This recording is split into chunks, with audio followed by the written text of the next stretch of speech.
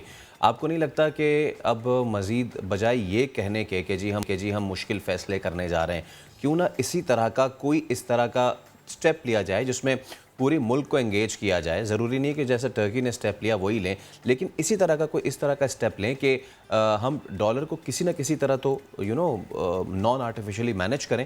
اور وہ کیا سٹیپ ہو سکتے ہیں یہ بھی بتائیے. دیکھو جی، ہم نے کل پرسوں ہماری آج بھی میٹنگ ہونی ہے ابھی 10 بجے زوم پہ ڈپٹی گورنر ڈاکٹر عنایت صاحب سے، اور ہم نے تجویز پیش کی تھی کہ ایکسچینج کمپنیاں ہمارا بہت بڑا سورس ہے، ہمارے ہیلپنگ ہینڈ ہے، اکنامک سولجر ہمارے. اور انہوں نے پچھلے سال عمران خان صاحب نے ہمیں 18 میں بلایا تھا اور کہا کہ فارن ایکسچینج کی کمی ہے، آپ فارن ایکسچینج کا بزنس کرتے ہیں تو حکومت کی ہیلپ کریں. اور ان کی لیب بیک پہ ہم نے آج تک 18 سے ابھی تک تقریباً $13 بلین حکومت کو دیے، اور پچھلے سال ہم نے $4 ارب دیے، $4.5 ارب.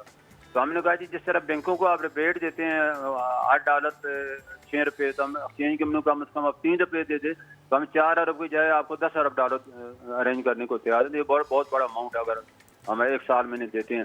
تو انہوں نے وعدہ تو کیا تھا کہ ہم دیں گے. اگر ایک تو پہلا یہ ہم نے مطالبہ کیا تھا ہمارے ساتھ بھی ٹیلا پن نہ کیا جائے، ہمیں بھی اسی طرح بینکوں کی طرح ٹریٹ. ہم بھی کمرشل ادارے ہیں، وہ بھی کمرشل ادارے ہیں. تو ایک ادارے کو آپ دے رہے ہیں اور دوسرے کو کہہ رہے ہیں کہ آپ بس اپنے سورس سے کچھ کریں. تو ہمارا سورس پہ باہر کی جتنی بھی منی ٹرانسفر کمی ہے وہ کہتی ہیں آپ ہمیں کیا دیں گے، ہم انہیں کیا دیں، ہمیں کچھ ملے تو ہم انہیں دیں. تو وہ $3 بعد ڈالر مانگتی ہیں، تو ہم تو $3 اپنا حصہ ان کو دینے کو تیار ہیں تاکہ.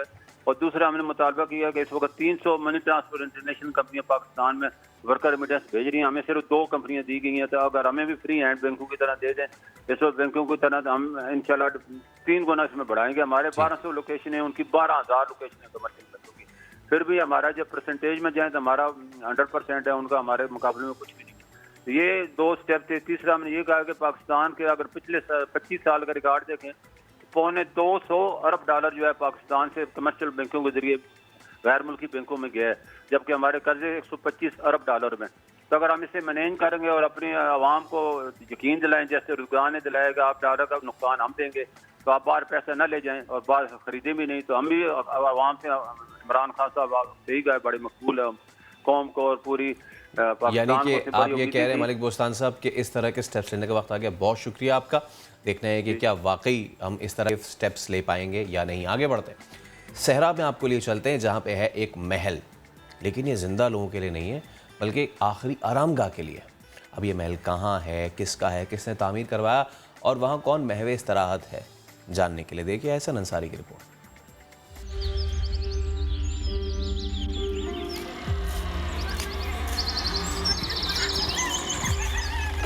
100 سے زائد شہزادے شہزادیاں، راجہ اور ان کی رانیاں، جن کا آخری بسیرا کوئی مقبرہ نہیں بلکہ محل ہے. یہ ہے پاکستان کی خاموش سلطنت، چولستان کے صحرا میں 4 صدیوں سے چلی آ رہی ہے. یہ محل اس لیے بنائے گئے کہ یہاں عباسی خاندان کے نوابوں کی شایان شان تدفین کی جائے.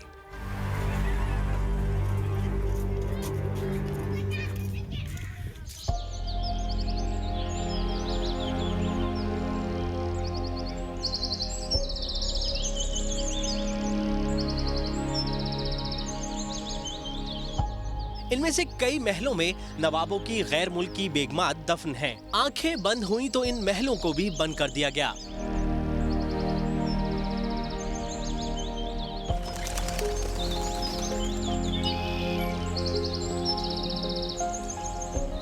جتنے مقبرے ہیں ان کو سنگ مرمر سے آراستہ کیا گیا ہے، سنگ مرمر کے ہیں وہ، اور اس مقصد کے لیے خصوصی طور پر سنگ مرمر کا کام کرنے والے آگرہ سے بلائے گئے تھے، اور ان کا قیام احمد پور شرقیہ اور ڈیرہ نواب میں تھا. وہ ملازمین تھے.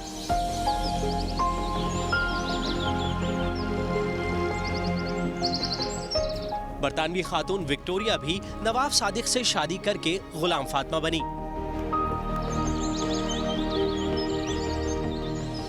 وصیت کی مرنے کے بعد شوہر یعنی بادشاہ کے قدموں میں دفن کیا جائے. سفید سنگ مرمر کی منفرد ڈیزائن کی آپ کو یہ ایک مزار نظر آ رہی ہے. یہ بیسیکلی نواب صادق صاحب کی وہ گوری بیگم تھی کہ جو انگلینڈ سے جو ہے ان کے ساتھ